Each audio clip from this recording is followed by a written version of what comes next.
بسم الله الرحمن الرحيم والصلاة والسلام على أشرف المرسلين. السلام عليكم. Bonjour tout le monde. Aujourd'hui, on va voir ensemble la partie numéro 2, toujours chapitre 2, les variables aléatoires et les process stochastiques. Nous sommes arrivés au moment de variables aléatoires et on va commencer par le moment d'ordre n. Si vous avez x, une variable aléatoire y, et vous avez n supérieur ou égal à 1, c'est un entier bien sûr, le moment d'ordre p de x est par définition la quantité, l'espérance de x d'ordre n, qui n'est définie que c'est l'espérance de x d'ordre n doit être inférieure à l'infini, pardon. Bien sûr, si vous avez grand X supérieur ou égal à 0. On appelle la quantité l'espérance de x d'ordre n, appelée moment absolu d'ordre n. Pour le cas continu, si vous avez une variable aléatoire continue, le moment centré d'ordre n est défini par mu de n égale l'espérance e de xn. C'est un calcul d'intégrale de moins l'infini à plus l'infini de x d'ordre n par la probabilité, par la densité de probabilité p de x dx. N varie de 1 jusqu'à l'infini.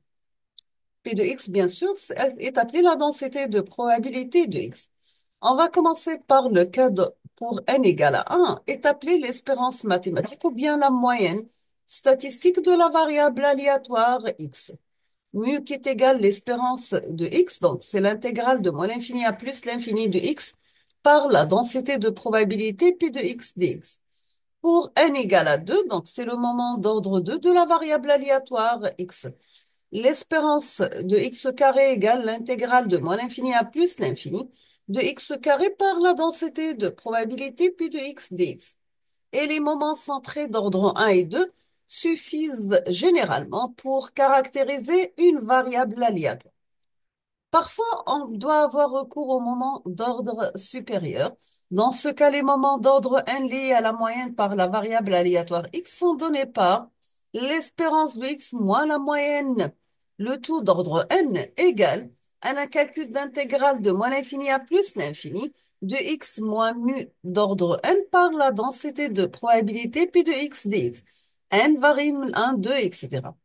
Pour la variance sigma carré d'une variable aléatoire, nous avons sigma carré est égal à l'espérance de x moins la valeur moyenne de x, le tout élevé au carré, est égal à l'espérance de x moins mu, le tout élevé au carré, donc c'est l'espérance de x au carré moins mu au carré. En effet, nous avons l'espérance de x moins e de x, le tout carré égal, c'est l'espérance de x carré moins 2 fois x, l'espérance de x, plus l'espérance de x carré au carré. Espérance carrée de x, pardon. Donc, l'espérance de x carré moins 2 fois l'espérance carrée de x plus e carré de x est égal l'espérance de x carré moins e carré de x. Donc, c'est l'espérance de x carré moins mu élevé au carré. La variance est une quantité toujours positive, donc elle est toujours supérieure ou égale à 0, et on peut s'interpréter comme la mesure des fluctuations de la variable aléatoire autour de sa moyenne. Plus elle est grande, plus les valeurs de x sont dispersées autour de e de x. Toujours en théorie du signal, la variance a une signification supplémentaire. Elle s'interprète comme la puissance des fluctuations, c'est-à-dire les quadratiques autour, bien sûr, de sa moyenne. La variance d'une variable aléatoire traduit sa puissance, sa dispersion. Elle est liée à l'amplitude des variations de la variable aléatoire. La moyenne et la variance sont suffisantes pour décrire de nombreux phénomènes aléatoires. Voici quelques propriétés. Si vous avez x, y sont deux variables aléatoires telles que y égale à ax plus b. Dans ce cas, l'espérance de ax plus b, ça sera a l'espérance de x plus b, sachant que a et b sont des constantes non aléatoires. Pour la variance de ax plus b, ça sera tout simplement a carré la variance de x. Nous avons que la variance de y est égale à la variance de ax plus b, donc c'est l'espérance de y moins l'espérance de y, le tout élevé au carré. Ça sera l'espérance de ax plus b moins a e de x moins b, le tout au carré. On va remplacer, donc on obtient l'espérance de ax moins a l'espérance de x, le taux élevé au carré, égale a carré l'espérance de x moins l'espérance de x, le taux élevé au carré. Ça sera a carré la variance de x. Pour l'écart type d'une variable aléatoire x, elle est définie tout simplement, sigma égale, l'écart type égale, c'est la racine carrée de la variance de x. Bien sûr, toujours cette grandeur, elle est déterministe. Maintenant, pour n égale à 3, le moment d'ordre 3 lié à la moyenne est appelé skewness. Il traduit la symétrie de la densité de probabilité.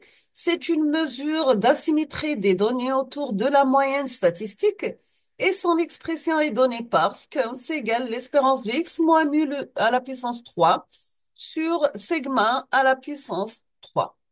Maintenant, pour n égale à 4, le moment d'ordre 4 lié à la moyenne est appelé kurtosis. Il indique c'est la densité de probabilité et à queue lourde ou pas. La densité de probabilité normale centrée à un kurtosis est égale à 3.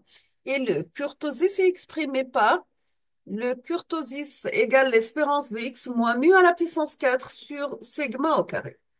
On va voir le programme en MATLAB. On va définir n égale 100 000. Y, c'est aléatoire entre n et 1. Et k égale kurtosis de y. S égale skewness de y. On obtient dans ce cas, après calcul, bien sûr, MATLAB les donne le calcul, on aura k prend comme valeur 3,0093. Pour S, elle prend la valeur de moins 0,0046. On fait la même chose, le cas continu, mais cette fois-ci, le cas discret.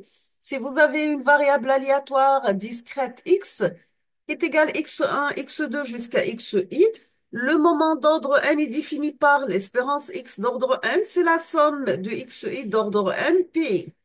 Avec pi, c'est la probabilité de x égale à xi, les valeurs de probabilité pour que x soit égal à l'élément xi. Le cas pour n égale à 1, nous avons l'espérance mathématique ou bien la moyenne statistique de la variable aléatoire. E de x est définie par mu égale tout simplement, c'est la somme par rapport à i de xi multiplié par la densité de probabilité p de i. Le cas numéro 2, nous avons le moment d'ordre 2, c'est la valeur quadratique de la variable aléatoire x. L'espérance de x carré, c'est la somme de xi élevé au carré par p de i. Voici le programme, donc c'est les statistiques la fonction de variable aléatoire normale du premier et de deuxième ordre. On va définir x, c'est aléatoire entre 10 000 et 1. M représente la valeur moyenne, elle est définie par min de x. Var 1, c'est la variance, donc c'est var de x. SS, c'est SST, donc c'est la racine, donc c'est l'écart type, c'est la racine carrée de la variance. A, c'est corrélation des coefficients de x. La valeur moyenne égale m égale moins 0,0032. La variance var est définie par la valeur suivante, donc c'est 0, après le calcul bien sûr de 9896 et l'écart type égal à 1,0089. On passe maintenant la loi de probabilité conjointe de deux variables aléatoires x et y. Ou bien on va laisser ça في la vidéo وحدها نديروا le cas bidimensionnel وحده في vidéo وحدها, d'accord? Donc, je vous remercie infiniment pour votre attention. Comme toujours, n'hésitez pas si vous avez des questions. Et à la prochaine vidéo, Inch'Allah. نقول لكم أستودعكم الله الذي لا تضيع ودائعه.